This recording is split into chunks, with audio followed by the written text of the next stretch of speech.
사도행전 3장입니다. 사도행전 3장 1절부터 10절 말씀입니다. 제9시 기도 시간에 베드로와 요한이 성전에 올라갈새 나면서 못 걷게 된 이를 사람들이 메고 오니 이는 성전에 들어가는 사람들에게 구걸하기 위하여 날마다 미문이라는 성전문에 두는 자라. 그가 베드로와 요한이 성전에 들어가려 함을 보고 구걸하거늘 베드로가 요한과 더불어 주목하여 이르되 우리를 보라 하니 그가 그들에게서 무엇을 얻을까 하여 바라보거늘 베드로가 이르되 은과 금은 내게 없거니와 내게 있는 이것을 내게 주노니 나사렛 예수 그리스도의 이름으로 일어나 걸으라 하고 오른손을 잡아 일으키니 발과 발목이 곧 힘을 얻고 뛰어 서서 걸으며 그들과 함께 성전으로 들어가면서 걷기도 하고 뛰기도 하며 하나님을 찬송하니 모든 백성이 그 걷는 것과 하나님을 찬송함을 보고 그가 본래 성전 미문에 앉아 구걸하던 사람인 줄 알고 그에게 일어난 일로 인하여 심히 놀랍게 여기며 놀라니라. 아멘. 아모스 8장을 보면 하나님이 온 세상에 기근을 보내시고 그로 인해서 사람들은 기갈을 해결하려고 비틀거리면서 다니겠지만 해결을 받을 수 없다고 말씀을 합니다. 그 기근은 양식이 없어서 굶주린 것도 아니고 물이 없어서 목말라서 그런 것도 아니라 진짜 원인은 우리의 창조주 되시는 하나님의 말씀을 듣지 못한 데서 오는 기근이라고 하십니다. 사람이 자기를 창조하신 하나님을 외면하면서 하나님과 관계가 단절이 되었습니다. 아담과 하와는 처음 본인들이 저지른 일에 대해서 본인들이 겪었으니까 알겠지만 그 후 세대로 시간이 많이 지나면서 아담의 후손으로 태어난 사람들은 왜 배고픈지 왜 기갈한지를 모릅니다. 집안에 판검사가 없어서 그런가? 집안이 가난해서 그런가? 집안이 가방끈이 짧아서 그런가? 집안에 성공한 사람이 없어서 그런가? 왜 이렇게 만족함이 없고 왜 이렇게 어느 한 구석이 썰렁한지를 알 수가 없는 겁니다. 그래서 인생의 갈증을 해결해 보려고 다들 노력을 하지만 해결이 되지 않습니다. 인생이 갈급한 진짜 원인은 창조주 하나님과 단절이 되어서 하나님의 음성을 듣지 못하고 알아서 살아야 되는 데 있는데 이것을 모르기 때문에 사람들은 어려운 겁니다.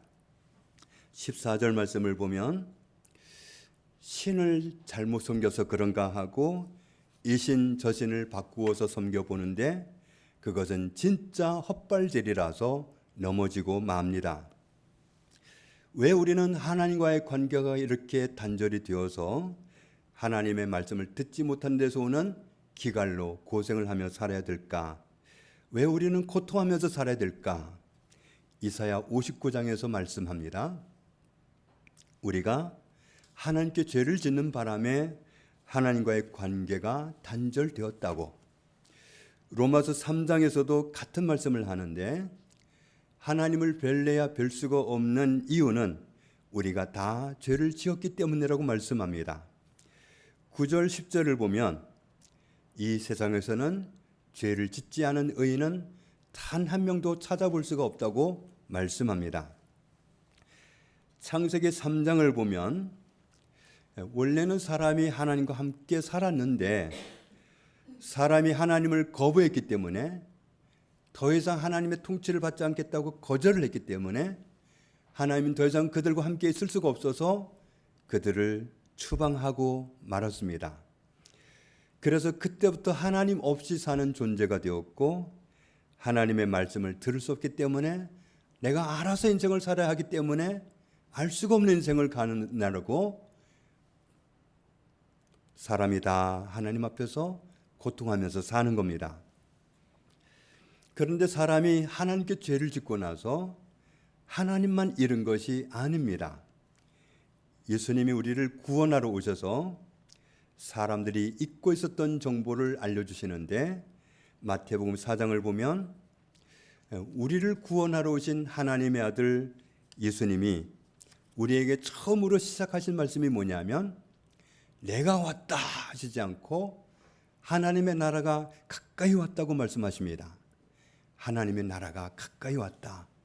내가 왔다고 안 하시고 하나님의 나라가 가까이 왔다. 천국이 가까이 왔다. 하나님의 나라를, 사람들이 다 잃어버렸던 하나님의 나라를, 천국이 있다는 사실을 드러내십니다. 23절에 보면 예수께서 온 갈릴리에 두루 다니사 그들의 회당에서 가르치시며 천국 복음을 전파하시며, 천국 복음을 전파하셨다. 백성 중의 모든 병과 모든 약한 것을 고치시니, 9장 35절에도 같은 말씀을 하고 있습니다. 예수님은 천국 복음을 전파하셨습니다. 10장에는 예수님이 제자들을 보내면서 하시는 말씀이, 가면서 전파하여 말해라, 천국이 가까이 왔다 하고, 그러면서 병든 자를 고치고 죽은 자를 살리고 나병 환자를 깨끗하게 하고 귀신을 쫓아내고 너희가 거저받았으니 거저주라. 제자들이 무슨 능력이 있어서 병든 자를 고칩니까? 제자들이 무슨 능력이 있어서 죽은 자를 살립니까? 제자들이 무슨 능력이 있어서 나병 환자를 깨끗하게 하고, 제자들이 무슨 능력이 있어서 귀신을 쫓아내겠습니까? 하나님의 나라 되시는 예수님이 함께 계시기 때문에 그게 가능합니다. 24장 14절을 보면 같이 읽습니다.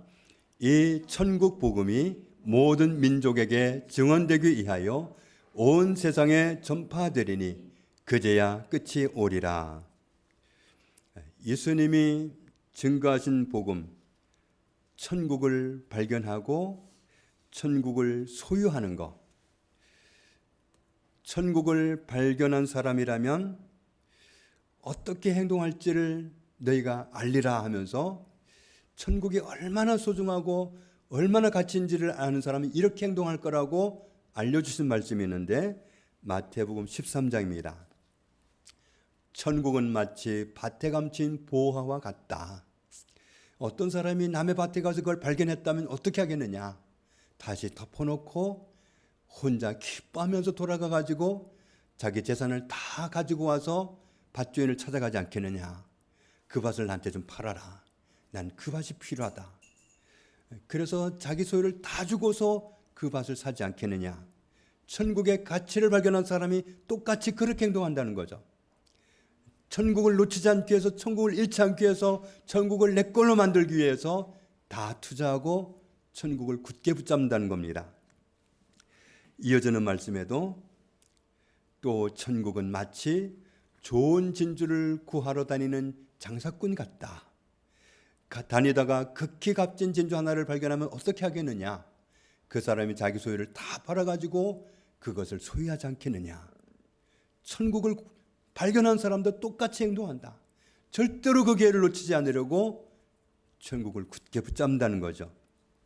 이어지는 말씀에도 또 천국은 마치 바다에 치고 각종 물고기를 모으는 그물과 같다. 그물에 가득함에 물가로 끌어내고 앉아서 좋은 것은 그릇에 담고 못된 것은 내버린다. 그러면서 하시는 말씀이, 세상 끝에도 이러하리라.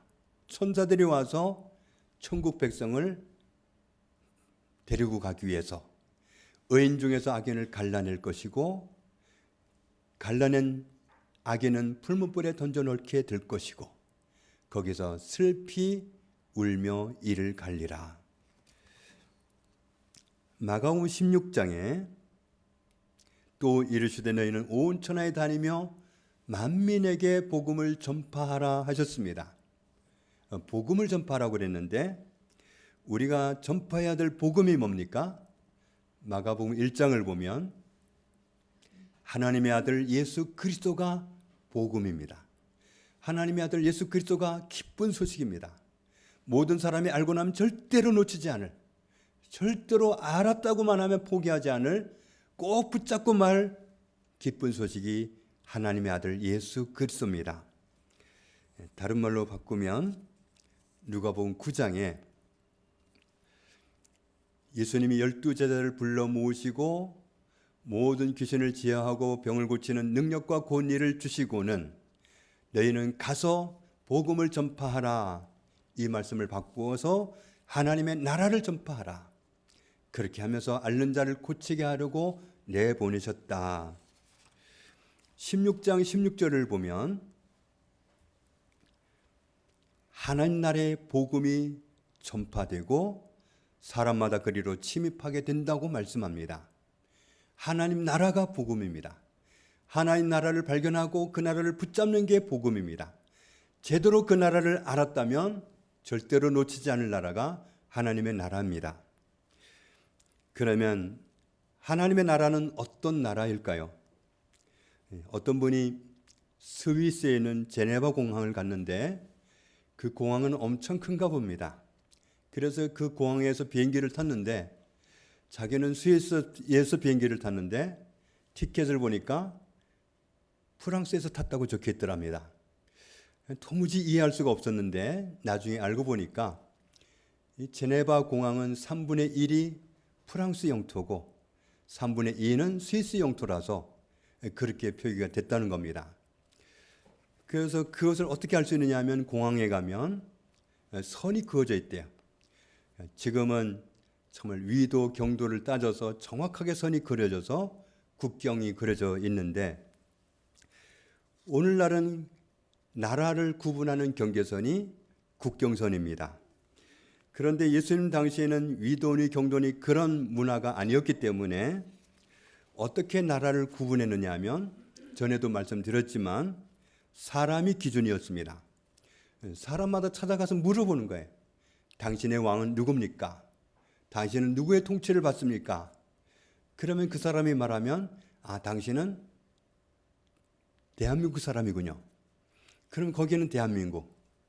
또 가서 물어보니까 이 사람은 나는 일본 왕을 섬기고 있다. 그러면 당신은 여기는 일본. 그러면서 그 사람이 어느 왕을 섬기고 어느 왕의 통치를 받느냐에 따라서 그 사람을 따라서 나라가 국경이 정해졌다고 합니다.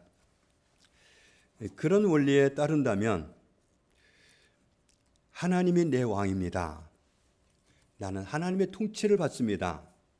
이런 사람이 하나님의 나라가 되겠죠.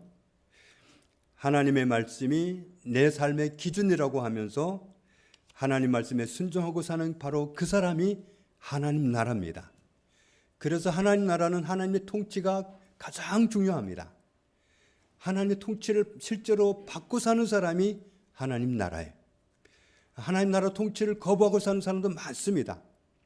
하나님 나라는 가고 싶지만 하나님의 통치는 거부하고 말 안 들어먹고 자기 마음대로 살고 그런 사람도 얼마든지 많습니다.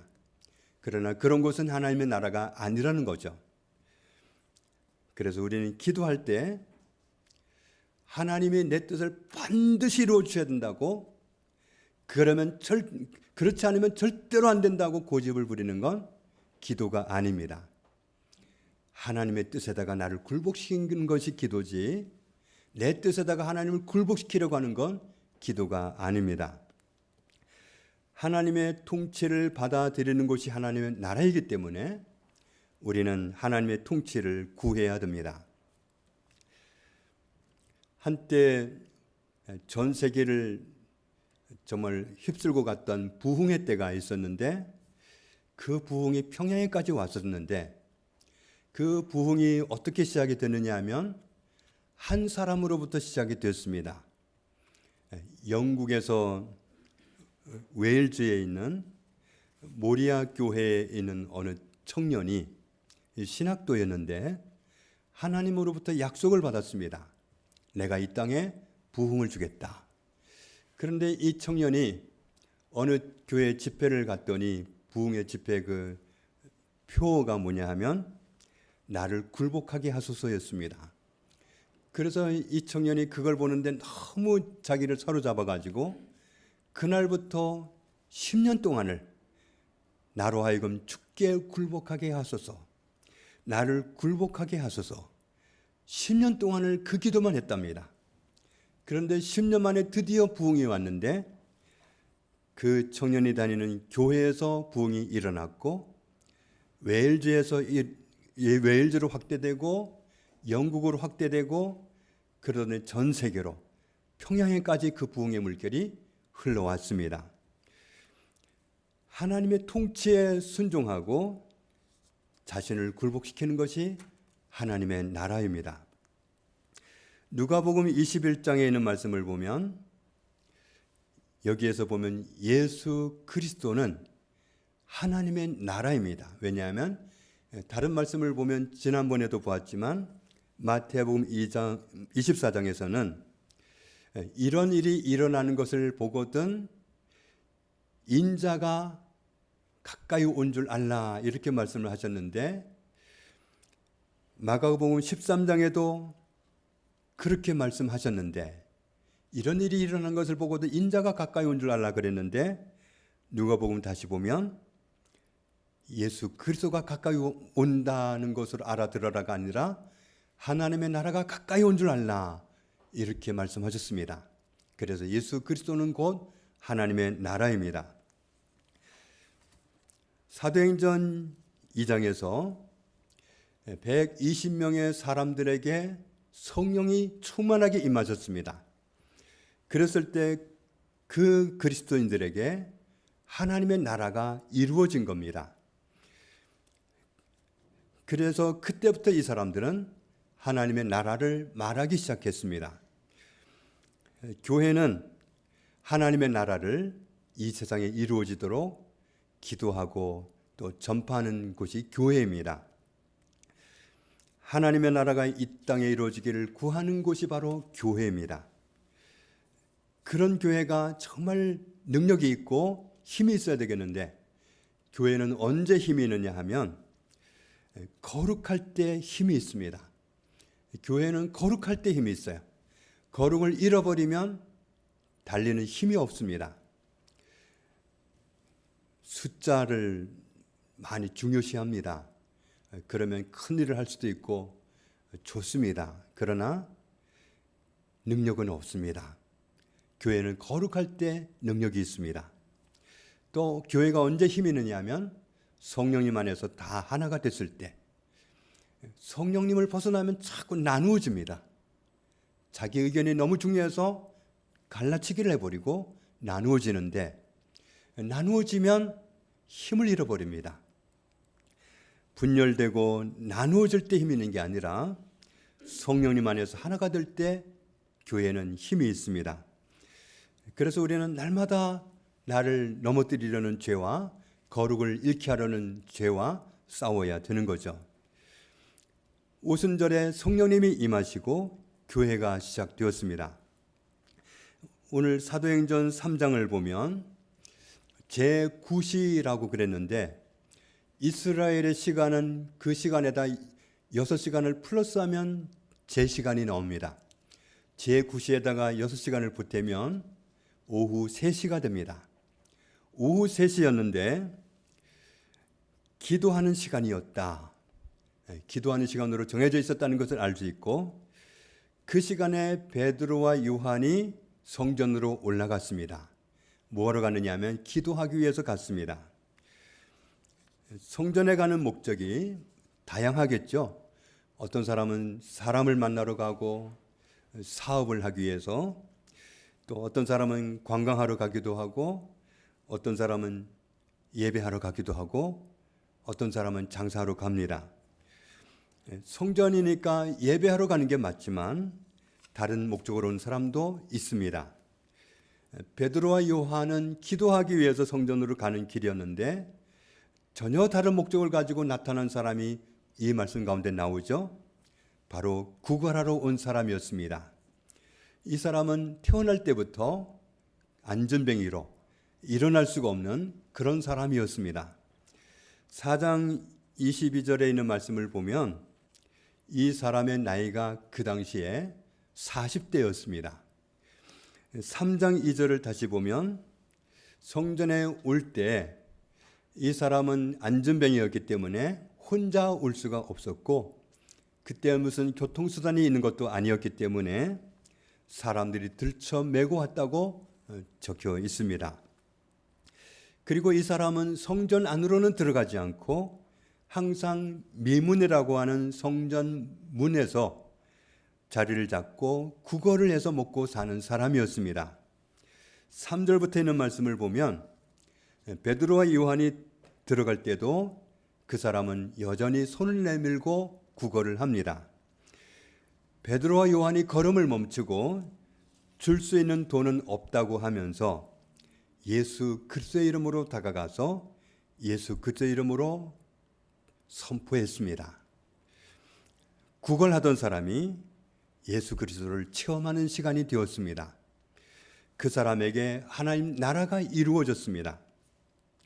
7절부터 있는 말씀을 보면 안전뱅이가 일어났고 걷기도 하고 뛰기도 하면서 미문 밖에는 모르던 사람이 성전 안으로 들어갑니다. 모든 사람이 놀랍니다. 모든 사람들이 베드로와 요한을 주목합니다. 사람들은 베드로와 요한이 그 사람을 일으킨 줄로 압니다. 12절을 보면 베드로가 사람들에게 질문을 합니다. 왜 놀랍게 여깁니까? 왜 우리를 주목합니까? 두 가지 질문을 합니다. 이게 사람이 한 일이 아니라 하나님이 하신 일인데 왜 놀라느냐 이런 질문이고, 하나님이 보내신 아들 예수님이 우리의 죄를 해결해 주시려고 희생당하셨고 부활하신 예수님이 예수 그리스도를 믿는 우리에게 이 같은 일을 행하셨습니다 하고 그 일을 행하신 예수님을 증거합니다. 우리도 베드로처럼 사람들이 나를 주목하게 할 게 아니라 예수 그리스도를 주목하게 해야 됩니다. 내가 잘 되면 사람들이 나를 주목합니다. 그때 하나님을 주목하도록 방향을 돌려줘야 됩니다. 우리는 언제나 예수님의 이름이 높아지도록 그렇게 처신해야 되는 게 맞습니다. 오래전에 부산에서 있었던 일인데 어느 교회에서 교회를 건축하게 됐는데 한참 교회를 건축하고 골조를 세웠는데 이 골조를 세웠는데 뼈대를 세웠는데 IMF가 와가지고 교회 공사를 진행을 할 수가 없었습니다. 왜냐하면 성도들이 헌금을 할 수 없었기 때문에 진행을 못했는데 그때 어떤 장로님이 목사님을 찾아왔습니다. 부산에서 한의원을 하는 그런 장로님이었는데 이 한의원은 부산에서는 모르는 사람이 없는 유명한 한의원이었고 돈을 잘 버는 장로님이었는데 이분이 목사님을 찾아오더니 목사님 걱정하지 마십시오. 제가 나머지 공사를 해보겠습니다 하고는 성전을 완공하는 일을 계속 덤벼들어서 했습니다. 그래서 이 교회가 정말 거의 완공 단계가 돼가고 있는데 어느 순간부터 이 장로님이 새벽 기도에 보이지 않는 겁니다. 그래서 다들 궁금하죠. 이 양반이 일을 하다가 시험에 들었나? 왜 새벽 기도에 그렇게 빠지지 않고 오던 분이 새벽 기도를 안 올까?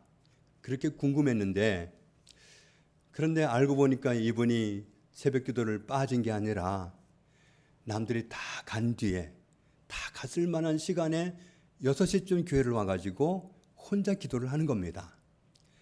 그런데 어느 날 그분이 기도하는 걸 누가 들었어요. 목사님이 들었는지 누가 들었는지 모르겠는데 기도하는 걸 들었습니다. 기도하는 내용이 이런 거였습니다. 하나님 감사합니다. 저에게 이 교회의 장로가 되게 하신 분은 하나님이십니다. 저로 하여금 부산에서 한의원을 하게 하신 분도 하나님이시고 한의원이 잘 되게 하신 분도 한의원이 소문이 잘 나게 해주신 분도 하나님이십니다.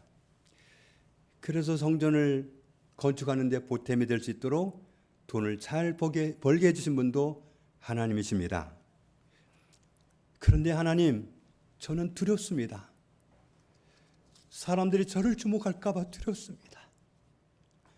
아무개 장로가 교회를 건축했다고 할까 봐, 저를 그렇게 주목할까 봐 두렵습니다.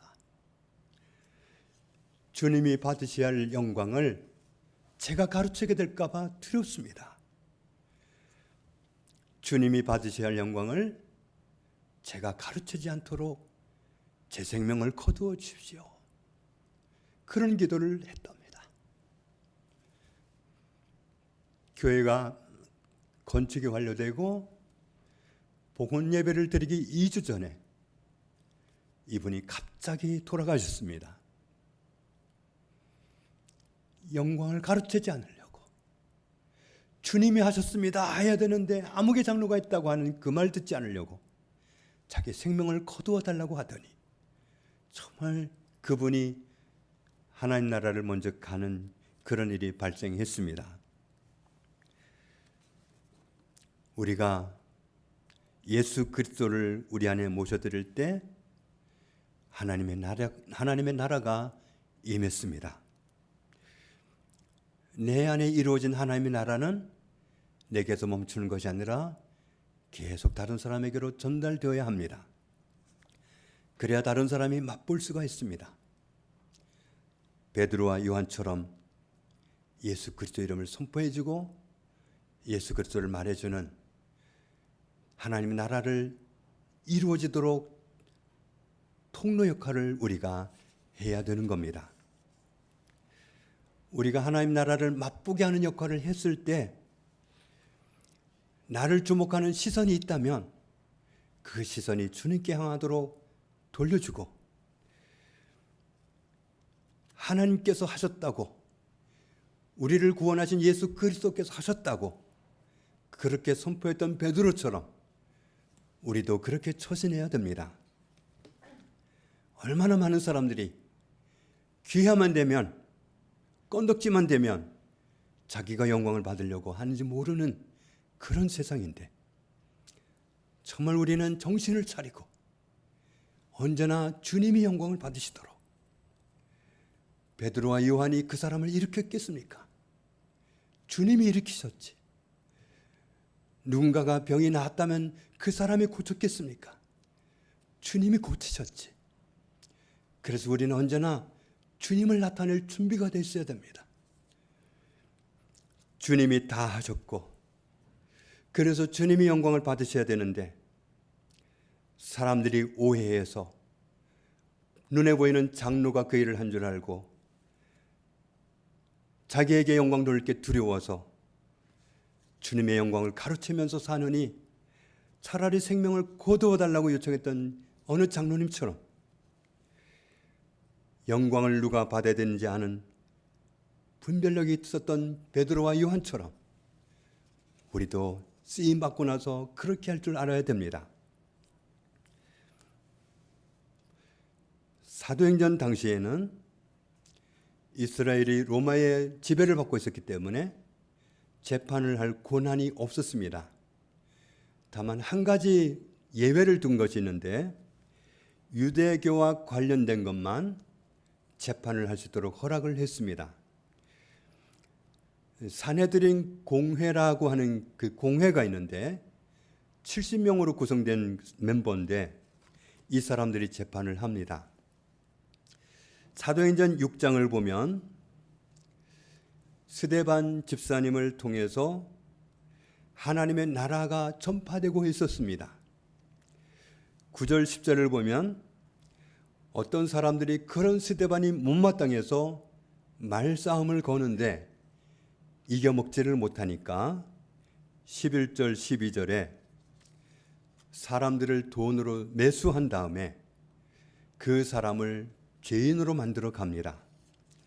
스데반이 모세를 모독했고 하나님을 모독하는 말을 우리가 들었다고 거짓말을 지어서 고소하게 합니다. 이 어처구니 없는 일이 실제로 그냥 지속이 되고 맙니다. 스데반을 하나님을 모독한 죄인으로 몰아서 산헤드린 공회로 끌고 간 겁니다. 13절 14절을 보면 산헤드린 공회 앞에서도 거짓 증인들을 내세워서 스데반을 철저하게 죄인으로 만들었습니다. 그러고 나서 스데반 집사님이 설교를 하는데 7장에 있는 말씀을 보면 사람들이 마음에 찔림은 받았지만 스데반을 미워했습니다. 회개하지 않고 스데반을 향해서 이를 갈고 덤벼듭니다. 산헤드린 공회에서 돌로 쳐 죽이라고 하는 판결을 내리면 예루살렘 성 밖으로 끌고 가게 돼 있는데, 그때 사형 집행을 주관하는 사람이 따라와서, 그 산헤드린 공회 60명 중에서 누군가가 따라와서 사형 집행을 참관하게 됩니다. 그러면 증인들이, 그 사람을 고소했던 증인들이 자기 웃옷을 벗어가지고 그 사형을 집행하는 사람 발 앞에다가 둡니다. 그래서 누구를 돌로 쳐 죽이는 그런 사형 집행장에 누가 그 사형을 집행하는 사람인지 알 수 있습니다. 옷이 앞에 있는 사람은 사형 집행관입니다. 돌로 쳐 죽임 당할 사람은 자기가 묻힐 땅을 스스로 팝니다. 사람이 묻힐 만한 그런 깊이가 되어야 되겠죠. 그러면 증인이 먼저 돌로 치게 되는데, 그 돌이 우리가 짐작하는 짱돌이 아니라 아주 무게감 있는 무거운 돌이랍니다.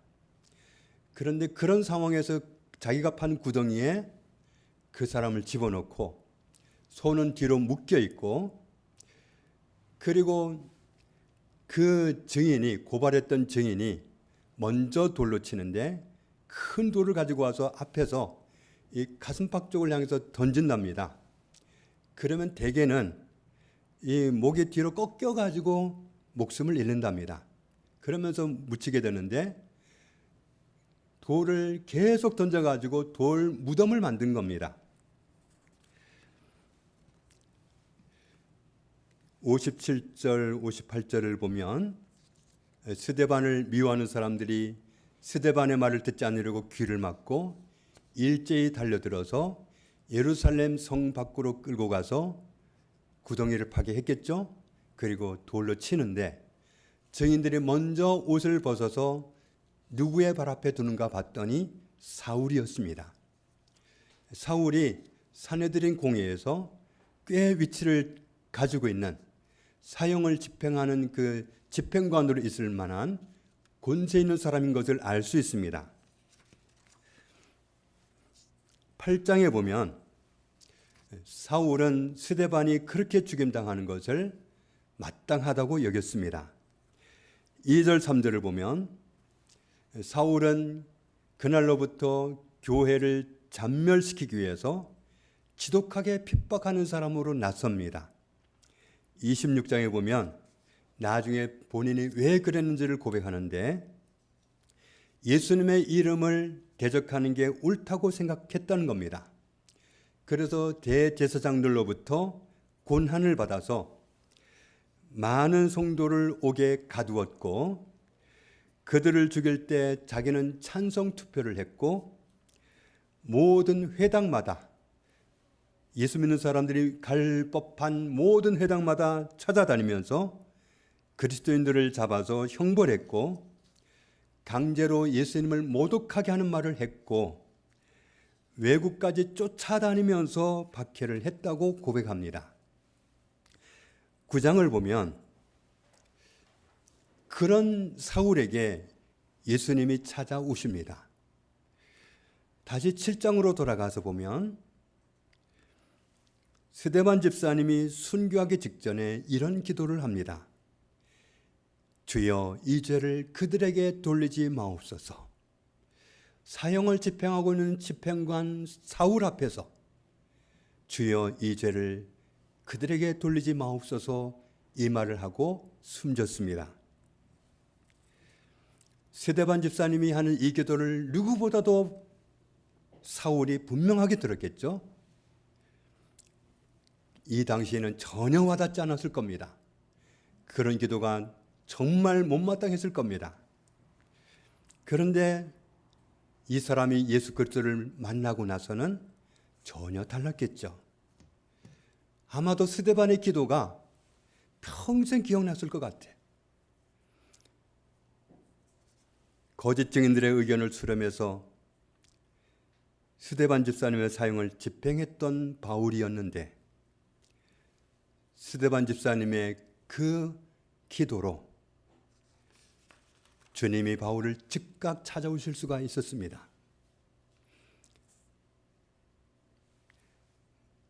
물론 사도행전 9장을 보면 바울은 예수님을 전하도록 이미 선택되어 있는 사람이긴 했지만 스데반이 그런 기도를 하지 않았다면 예수님이 스데반을 찾아오는데 시간이 더 지체될 수도 있었을 겁니다. 스데반이 억울한 마음을 호소했다든지, 물론 그런 기도는 받지도 않으시지만 바울의 그 못된 행동을 중단시켜달라고 복수해달라고 하든지, 그랬다면 예수님이 바울을 찾아오는데 시간이 좀 지체됐을 겁니다. 그런데 스데반이 그런 안갚음의 기도를 하지 않고 이 죄를 그들에게 돌리지 마옵소서 하고 기도했기 때문에 예수님은 즉각적으로 찾아오실 수가 있었습니다. 사도행전은 하나님의 나라가 어떻게 전파되고 있는 것을 보여주고 있습니다. 오늘 우리들을 통해서도 하나님의 나라는 계속 전파되어야 합니다. 누가복음 13장을 보면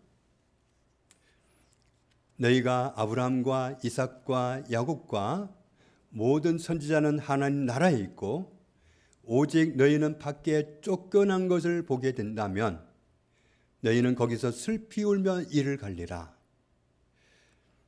하나님 나라에 들어가는 사람은 잔치집에 들어가는 것이겠지만 그렇지 못한 사람은 슬픔과 고통의 장소로 가서 영원히 고통을 당해야 하기 때문에 우리는 하나님의 나라를 반드시 전파해야 됩니다.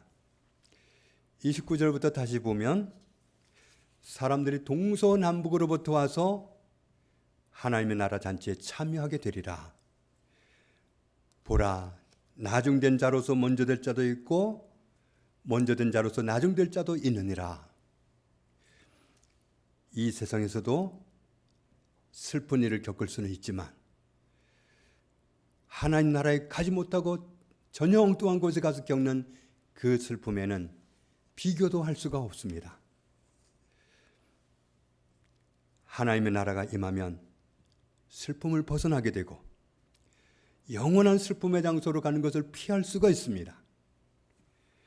모든 사람이 하나님의 나라를 맛볼 수 있도록 우리는 하나님의 나라를 귀에 있는 대로 전파하면서 그렇게 살아가야 맞습니다. 하나님의 나라를 전파하면서 때로 사람들로부터 오해를 받을 수 있습니다. 내가 무슨 일을 한 것처럼 나를 주목할 수도 있습니다.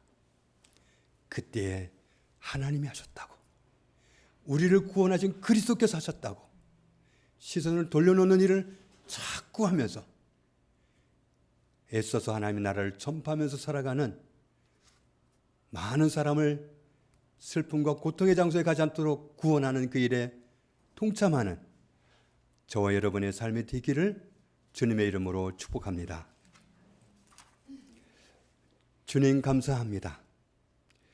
예수 그리스도를 모심으로 하나님의 나라가 우리 안에 이루어졌습니다.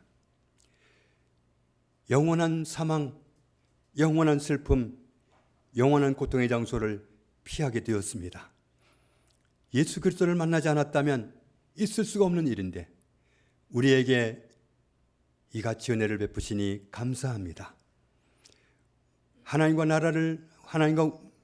나라 잃어버렸던 우리가 거리를 좁힐 수 없었지만 예수님이 우리 죄를 도말하시는 바람에 거리를 좁히고 하나님 나라 권속에 되게 하신 것 감사합니다.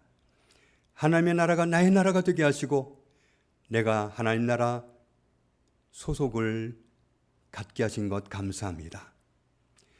모든 사람이 하나님 나라를 소유하고 하나님의 나라를 붙잡아야 되겠사오니 주님 우리를 사용하여 주옵소서. 우리가 하나님의 나라를 전파하는 일에 유용하게 쓰임받게 하시고 하나님 앞에 그렇게 살아갈 수 있도록 일평생 은혜를 주옵소서. 예수님의 이름으로 기도합니다. 아멘.